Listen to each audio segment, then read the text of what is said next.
Hello and welcome to another informative session in cStor's webinar series.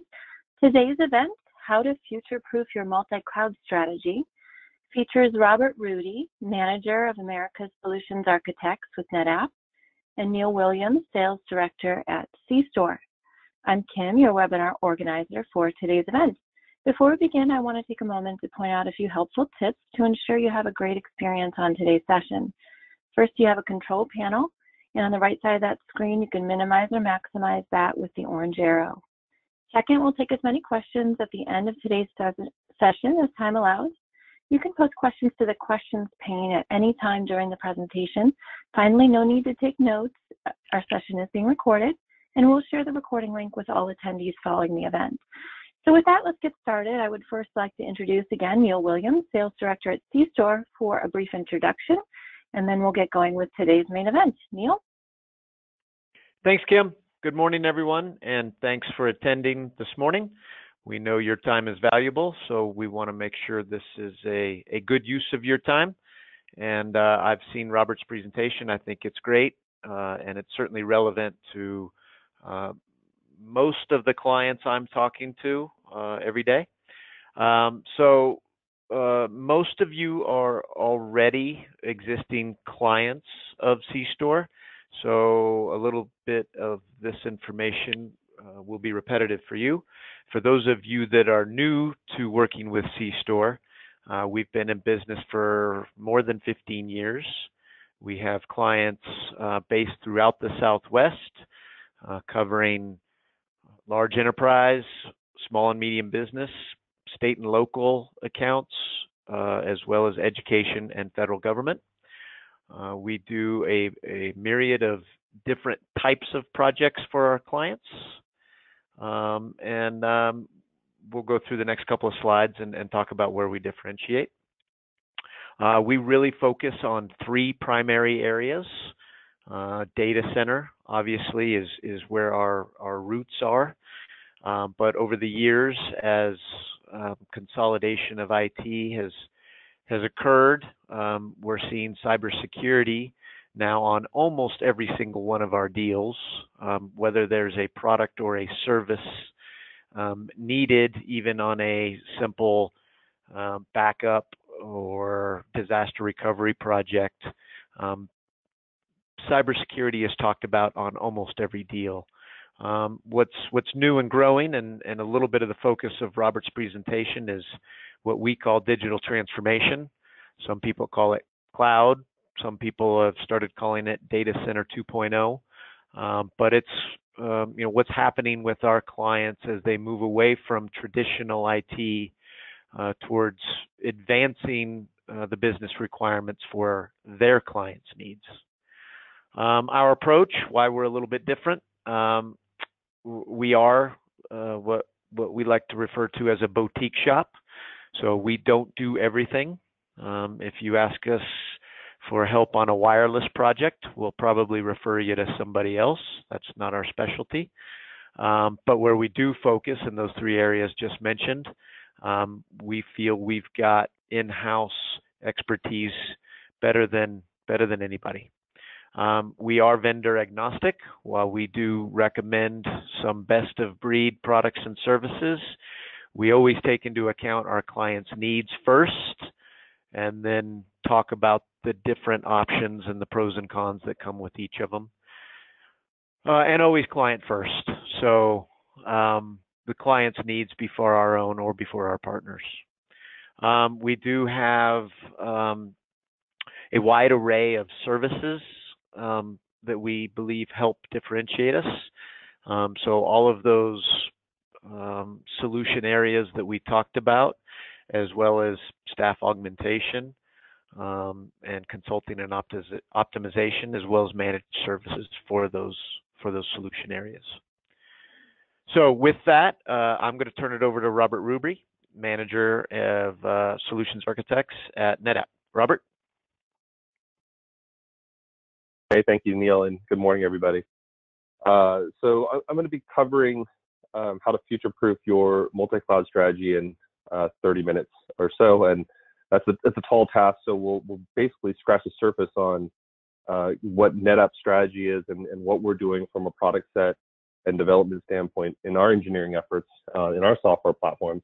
And then, of course, as a follow-on to this, definitely reach out and engage your cStor resources and pull them into additional conversations and then go deeper into this, and they can also engage my team and the resources at NetApp as well.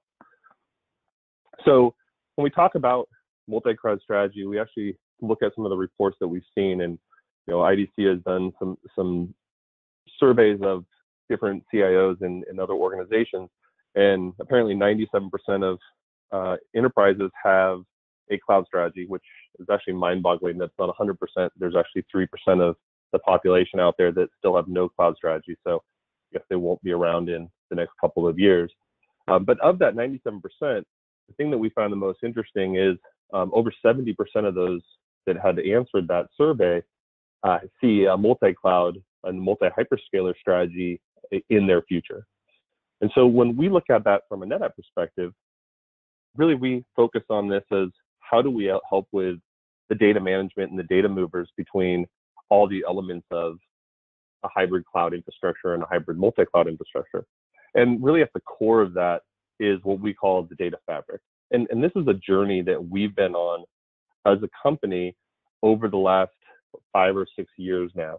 And when this was announced, this idea of data fabric many years ago, there was really this theory of how do we stitch together all these elements of traditional data center? How do we help modernize that area?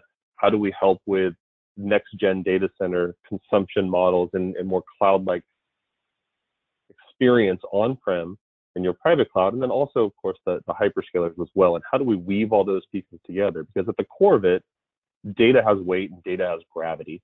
And data is not a trivial thing to move from point A to point B, but you want to make sure it's at the right place at the right time so that you can actually do interesting and exciting things with that data.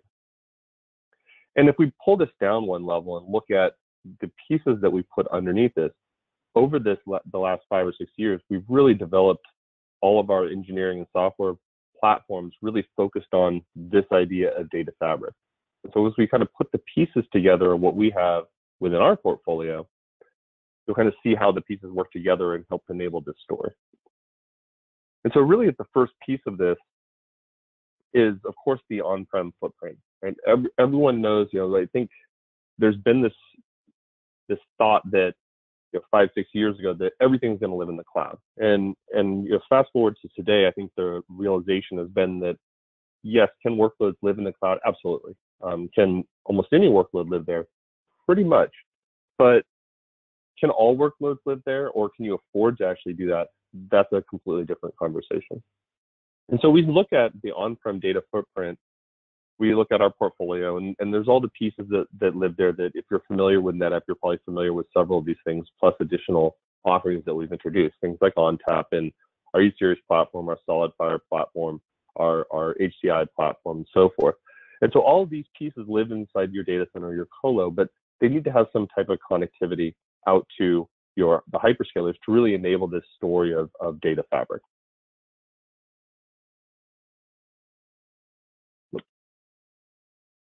So the other side of that is outside the on-prem is, of course, the footprints and the workloads that live up in the hyperscalers in the cloud, right? And when we talk about the hyperscalers of the cloud, we really focus on 3 main ones when we think about it in the US, Azure, AWS, and GCP. We also include IBM in there as well. And if you get out into the Asia Pacific, we have Alley Cloud and some others. So we try to encompass as many of the hyperscalers that are defined by a particular region. But within that, we have other pieces that sit up there, things like that we want to run our software up there, like our Cloud Volumes ONTAP, being able to run the code up there. And the reason that we go down that road is if we have the same data management software that lives in both sides, it allows us to open up the door to have communications between the on-prem side and the cloud side. And really, that's what data fabric is. It's about how do you have those hooks from your on-prem footprint into those hyperscaler footprints, or where you want to take advantage of cloud resources to allow you to have the agility and the burst ability that you can get out of the cloud and the cool services that are available within each of those hyperscalers, but still allow you to have data movement as an application basically hits an inflection point where it's too expensive to run the cloud, you want to bring it back on-prem, or it's going into a twilight that you don't want to manage that infrastructure anymore and you want to move that out into the cloud. And so really at the core of this, it's our SnapMirror technology, but outside of that, we also have other things to kind of stitch together other disparate islands of data that you might have in your environment, things like Cloud Sync that allows us to do synchronization between NFS, SMB, SIFs, and object store, vice versa, to actually sync that data workload up there. And then, of course, on top of this, you really need to have a management plane so you can see everything and be able to work with that. And that's where some of our on-command product sets and tools come into play.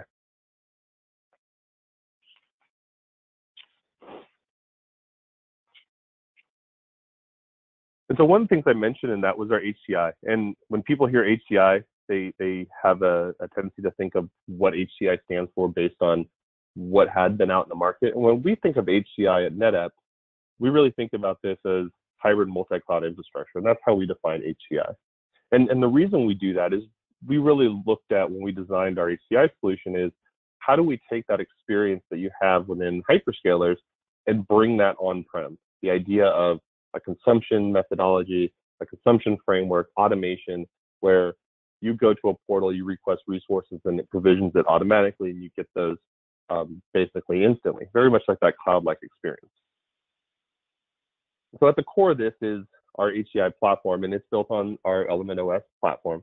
And really, we've targeted a few different areas as where we see the sweet spot for this. And this isn't to say that one is necessarily the only option for a workload versus something else like traditional ONTAP.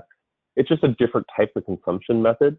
And it just depends on what your use cases are, what your business challenges are, what you're trying to actually achieve. And really, when we think of what traditional HCI focused on, it was things like VDI and enterprise apps and some of those things. And of course, that's what we wanted to also encompass when we looked at our HCI solution and our hybrid multi-cloud solution. But on top of that, we also wanted to introduce some things that were unique to what we could do in our platform.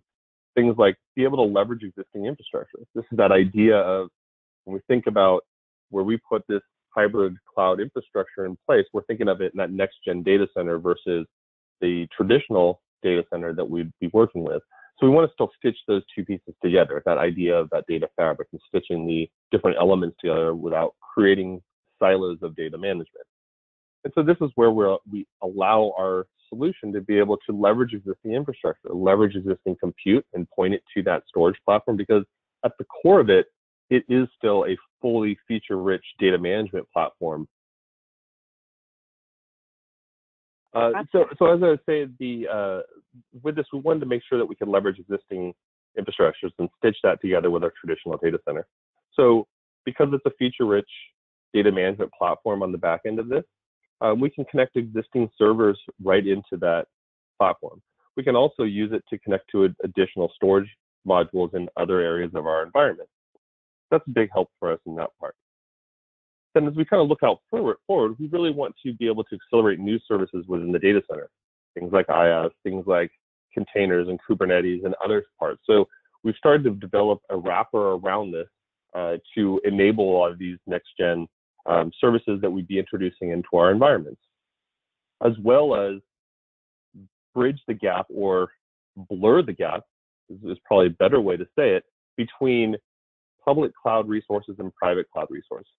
And what do I mean by that? And really, we have a service that we have called NetApp Kubernetes Services that allows us to build a fabric or framework around not only the HCI solution, but as well as our cloud footprints. And the idea here is that with our NKS and the other services that you see here is to create a wrapper around all this. So you have a single portal and a single experience of how you actually create and develop applications and deploy applications within your environment.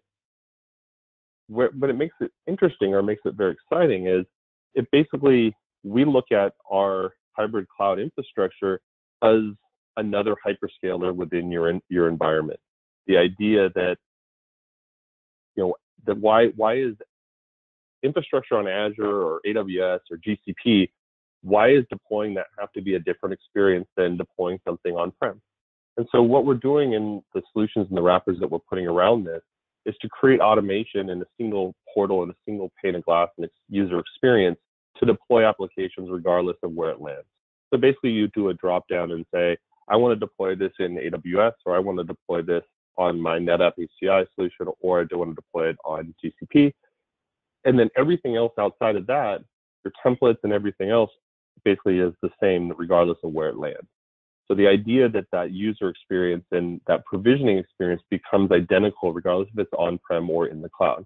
That's really when we think of how do we want to do infrastructure as a service, how do we want to deploy applications, how do we want to create that experience, that data fabric experience that I was mentioning.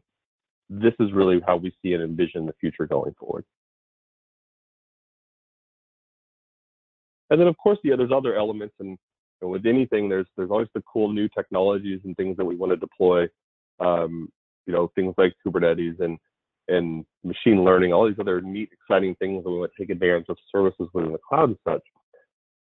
But there's, of course, the other stuff that's not the super exciting things, but are really critical to the business. Things like, how do you get data and protect data? How do you replicate data for DR purposes and other stuff? And this is something that has really evolved over the last 5 or 6 years when we've introduced this idea of data fabric. Initially, data fabric was based on SnapMirror, and it still is. That idea, that replication engine that was built in ONTAP and has been in ONTAP for a very long time, and is actually the world's most widely deployed replication engine, because ONTAP is the most widely deployed data management software in the world as well. We wanted to extend that replication plane out to the other areas of the portfolio. So in our Element OS, which is SolidFire, which is also what our HCI platform is built on, it has the ability to replicate to and from an ONTAP environment and do failover from one platform to another, and actually run systems and run virtual machines on that ONTAP environment, then actually be able to fail it back as well. That's really when we envision data fabric. Is we want you to be able to pick and choose elements of the portfolio that make sense for your business challenge and deploy that to meet your business challenges that you're facing versus the limitations that we inflict on you because of lack of engineering or lack of software support. On top of that, we also want to make sure that we're taking advantage of the best footprint of how data moves up and down the stack. Things like being able to tier that off to an object tier, either on-prem or off-prem, being able to integrate with backup solutions, either with ISV partners that we have out in the community, with Commvault and Beam and Rubrik and such, or also using native tools that we also have within NetApp as well. The next thing we'll move into is running data, running systems or data management in the cloud. And one of the things that we have when we look at our engineering charter for how we actually develop and release software is we want to make sure that we're delivering it in really 3 major flavors. One being engineered systems, which is probably the thing that most people are most familiar with, where you get the hardware and the software all from NetApp and you deploy that in your data center. The second one being as a software-defined solution. And that kind of fits into that hybrid cloud infrastructure world where you could run ONTAP as a virtual machine within your private cloud. If you want to call like a VMware infrastructure or KVM infrastructure your private cloud, you could run it as an instance in there and you use it as a software-defined system and bring your own hardware and incorporate it that way. And then the last one really is we want to deliver services, that data management plane within the cloud and in the major hyperscalers in AWS and GCP and in Azure. And the reason that is, and kind of what I talked about on the very first slide, is we want to have a common management plane across all the different areas within the environment and have a common data mover between all of those as well, because that's the hardest part is how do you get the data moving from point A to point B. And so if we look at ONTAP in the cloud, we really look at 3 major things here. And we have 2 services that we provide within the hyperscalers. One is called our Cloud Volume Service. And what Cloud Volume Service is, if I was going to akin some of these services to, getting a vehicle, right? So Cloud Volume Service is actually NetApp engineered systems that run either in or near the hyperscalers environments that are actually NetApp managed, and you get a piece of that through a provisioning portal as a service. Whereas Cloud Volumes ONTAP is the entire ONTAP code that runs within the hyperscaler And so you still manage everything down to the volume level and such. So there's still more of that management tinkering with. And how I would kind of akin these to like the experience you'd see in a car. If you think about what you would do in buying a system that you put in your data center, it's very much like buying or leasing a car. You will go to a dealership, you get a car, they give you the keys to it, and then you're responsible for everything from putting gas into it, oil changes, everything else, right? That's really how I would akin the on-prem service for. The Cloud Volume ONTAP side is probably more like one of those, like a rental car. You go to a dealer or go to a car rental agency and you rent a car for a day, and you're responsible for the car for that day, but at any time you can go and return that car. And that's really what Cloud Volumes ONTAP is. You still be responsible for anything that has to happen to the car, putting gas and all that stuff, but you can return it any time and not be responsible for anything outside of that. And what Cloud Volume Service is really like is like the Lyfts and the Uber and such, where you basically are going to have the car pick you up. You're not going to touch anything except for use the service to get from point A to. Offerings are provided across the three major hyperscalers we see here in the Americas: AWS, Azure, and GCP. The Cloud Volumes ONTAP and the Cloud Volume Service are relatively new to the GCP platform, but we did get those in there now as well. So they both are available and going through the process to be used by our customers. The last column here is the idea that we're bringing some of this stuff back to the on-prem side. There's a lot of customers out there that want to have a similar experience of what you would get in the hyperscaler, like we have with our Cloud Volume Service, where the systems are managed by NetApp, they're administered by NetApp, and really all you do is request some capacity and a mount point or share, and then be able to access that data set. That same service is going to be extended to an on-prem offering as well, and we're going to begin doing that and offering that in the future here, where you can actually have the same type of experience on-prem as you would with the Cloud Volume Service, but have that actually still live in your data center for either compliance reasons or other things.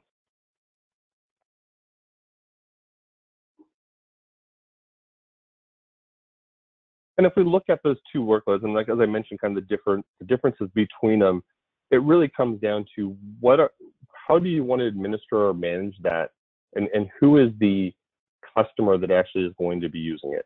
And really the differentiation between that is the Cloud Volumes ONTAP services, ONTAP in the cloud. So you basically manage everything outside of the hardware layer, because the hardware layer is obviously in the hyperscaler. So you still are going to be targeting your storage architects, your storage administrators, and such. And we really see the big use cases here for things like cloud bursting or replication up there for DR purposes or for QA and dev tests and such. It's perfect for that, where you can actually have your data set replicated to one of the hyperscalers and basically have it spun down until you actually need it in the case of disaster. And this really reduces the amount of capital expenditures you have to do in a secondary data center, because the compute is basically turned off, so you're not paying for anything, which is a very big difference to what you would do building a colo and a DR location on-prem. On the Cloud Volume Services side, really the target of this is the application owners or developers or business unit admins or people that want to be able to spin up a workspace, be able to access it, have the performance guarantees that you would expect from an all-flash system, and have true QoS ceilings and floors on that. And be able to do it very simply and quickly. And so you have the agility of what you would get in the cloud, but not all the other complications of actually having to manage the ONTAP infrastructure. So there's different use cases with it. And what we're seeing with customers is that really both of these, there's place for these in environments. It just really depends on uncovering what those opportunities are with your customer set and across your business units.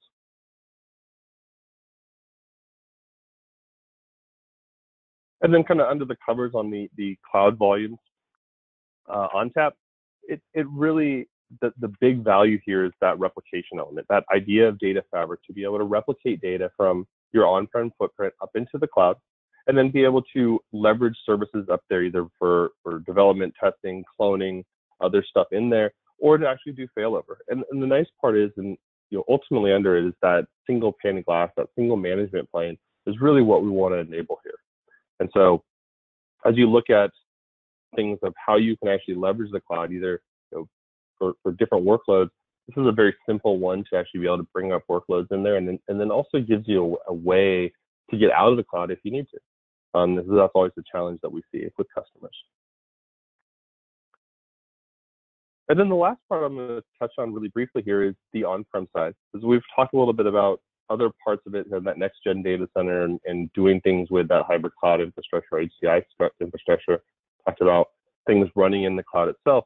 But if we come back to modernizing our traditional data center and what we call the traditional data center in the ONTAP space, there's some different things that we're doing when we think about how do we link this up or we bridge that gap to cloud. And we talked on the other slide there about you can mirror data directly from an engineer system up into one of those cloud volume ONTAP instances. So there's that link there from a replication plane perspective.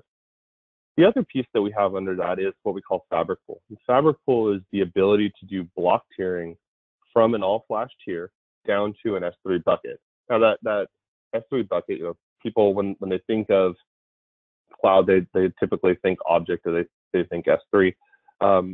That destination can actually be an on-prem footprint using StorageGRID or an object tier on-prem, or it can be pretty much any S3 compatible object tier within any of the major hyperscalers. You can see the main ones down there that we support. And what this allows you to do is twofold. One, you can get data up into the cloud and get that cold data off of your primary flash system. So it's a cost play from the perspective of I want to get cold data off my more expensive tier storage to a cheaper tier storage. And that's a pretty common thing that we hear from customers. How much data is cold? If I ask that question to customers, I always start with a 40% number because I think that's very, very conservative.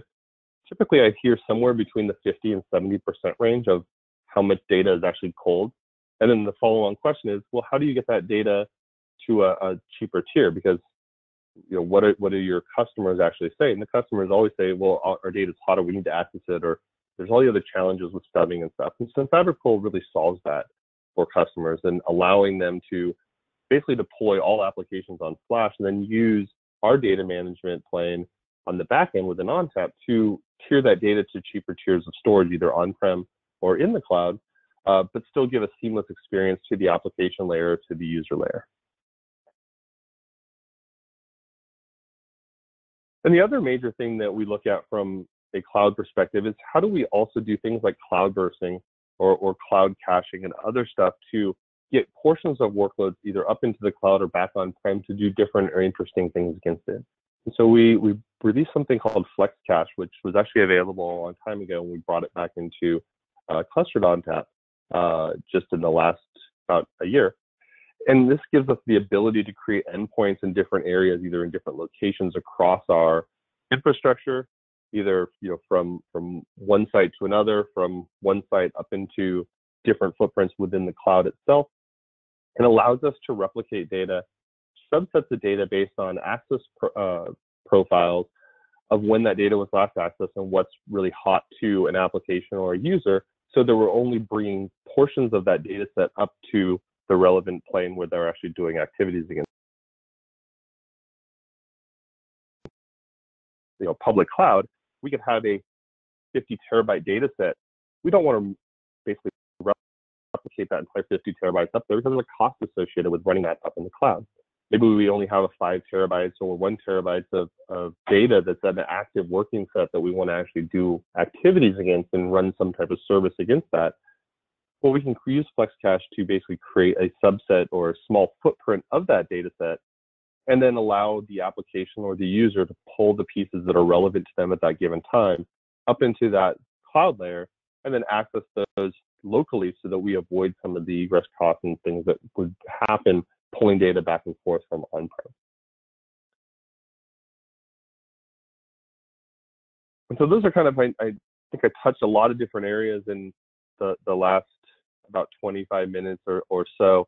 I wanted to open it up for any questions at this point. It's hard to get really deep into a lot of these things, so I'm sure there's some questions that might be out there. And if not, if you don't have questions at this point, feel free to reach out, like I said, to your cStor representatives. and they can come in and do a follow-on deep dive in any of these topics and engage NetApp as well. Robert, thank you so much. Awesome information. Neil, did you have anything to chime in on? Yeah, one of the questions I want to ask Robert, he mentioned that, the transportation of data off of on-prem into the cloud is one of the more complicated challenges to these hybrid cloud strategies. I'm wondering, Robert, if you can talk about some other issues and challenges. As one of the things that I talk to about clients frequently is they do have a hybrid cloud plan, but they are really struggling with the execution of the plan. Even just getting it started sometimes can be challenging. So can you talk about some of the other challenges you see with actually executing on these plans? Yeah, absolutely. Moving the data from on-prem in is obviously a challenge.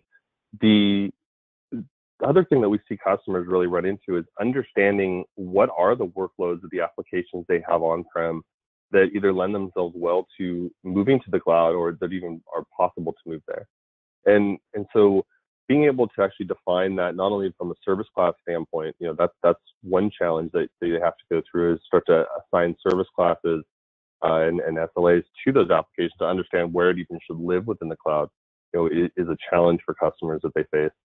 The other part is what can actually be, a lift and shift into the cloud, or what has to be rewritten or redeveloped to move it in there. And that's where I think becomes that analysis paralysis we see with customers, where trying to figure out what is actually lends itself well to move there or not, you get caught in that churn of trying to decipher which ones can or can't. And so what we really look at is when we talk with customers, what we always like to try to do is let's just start at everything can run in the cloud, and then kind of start to work our way back.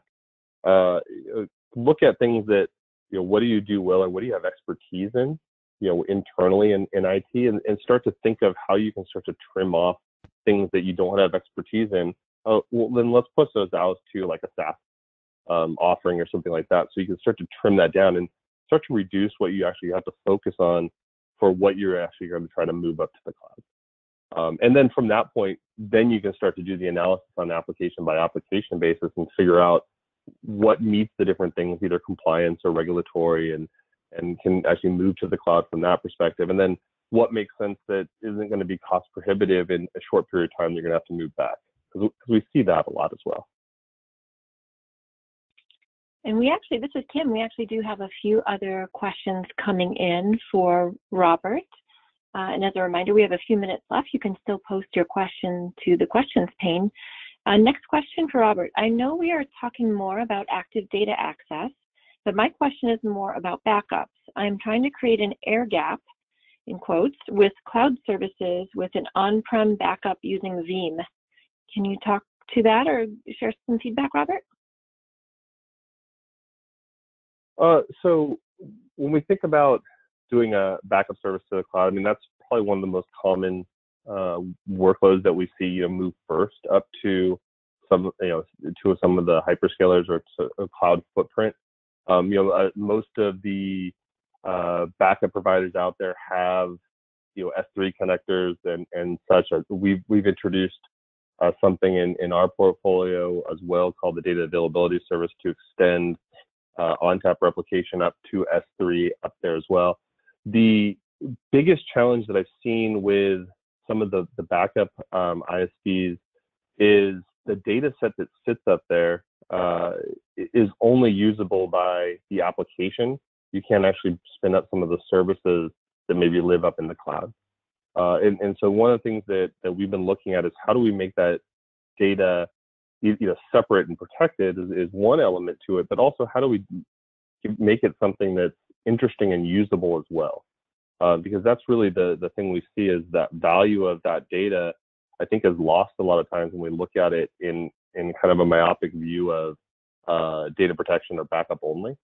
And so one of the things that we've been working on is how do we extend that out to be able to do cool types of analytics and other stuff against that data set. Now, you have to store that in a true object format versus a format relative to that backup software. So that's a challenge I think that a lot of people face. But what we've been trying to do with like the availability service, like I was telling you, is to be able to create a data plane that we can actually do analytics against within AWS to be able to do pull how many things reference those particular keyword or such over a 5 years of worth of backups. So that's something we're starting to see and trying to take it to that next level. And I don't know if I really answered that question or if I danced all around it. But if you have a follow on to it, or if I didn't hit it, then please let me know. Thanks, Robert. A few more questions for you today. Next question, are there certain types of workloads or applications in general that are better suited to run in the cloud versus on-prem? You spoke a little bit to the backup, but can you speak to that? Yeah, I think that if we go back 5 or 6 or so years, right, backup was always the easy low-hanging fruit, and typically a CIO or someone would have a charter to use cloud, and so that was the easiest thing to check that box, right?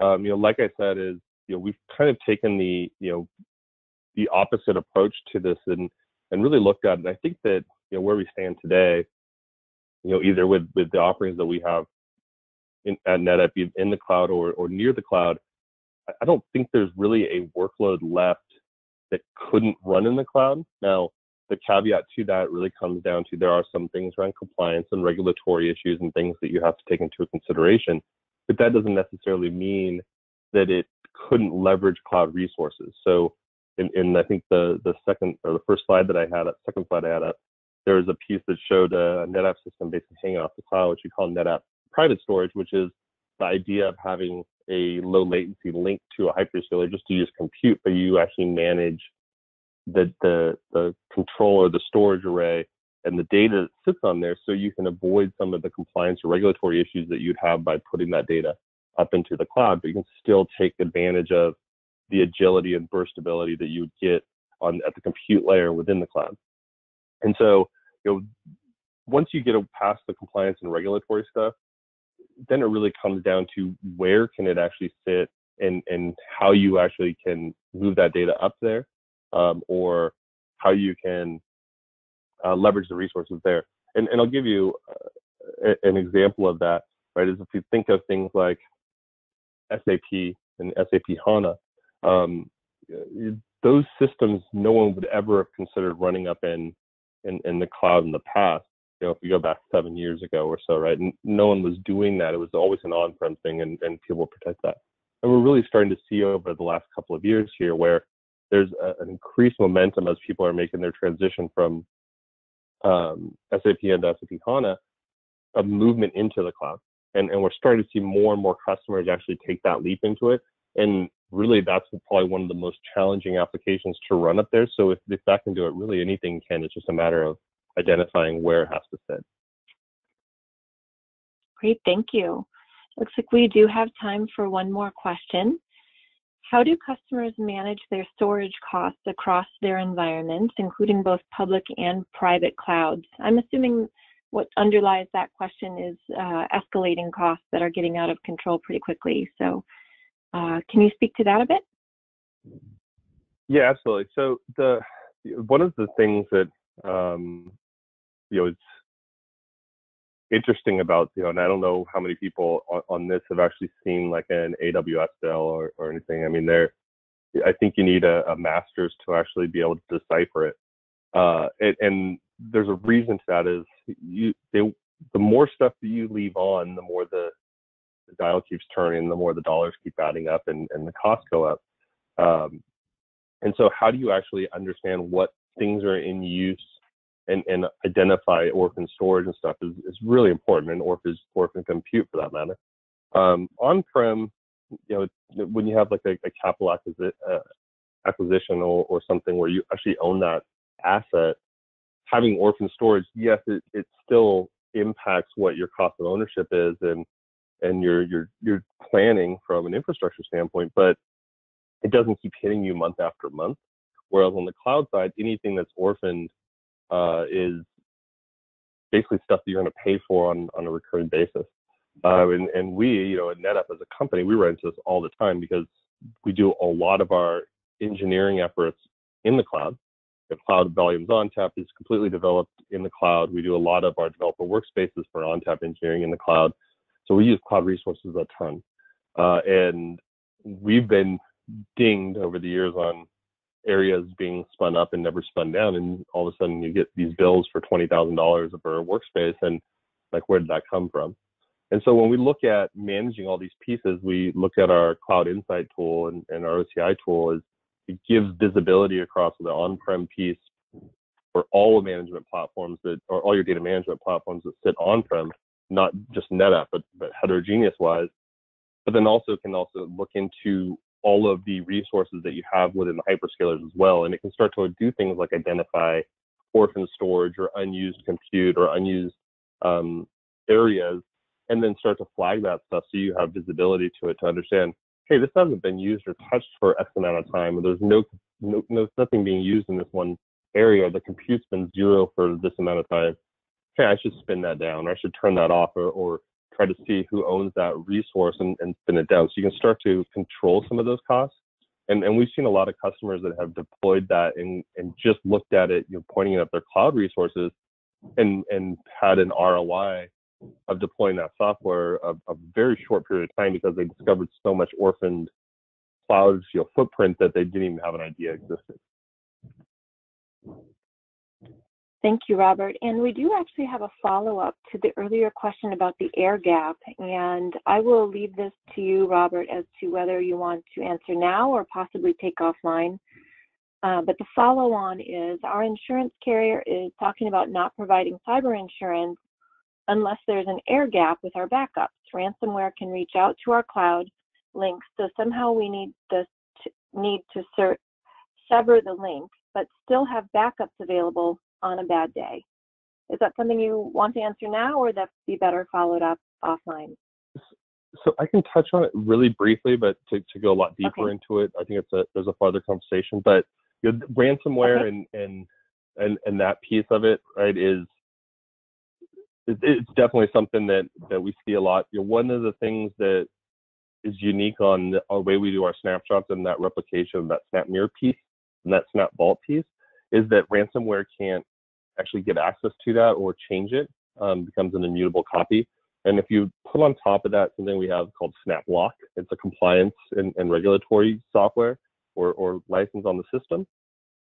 It actually allows you to make all of those snapshots, they're completely immutable from anything touching it for a period of time that you set based on that software. So you could set, I don't know what the retention is, but let's say you had a 90-day or a 1-year retention.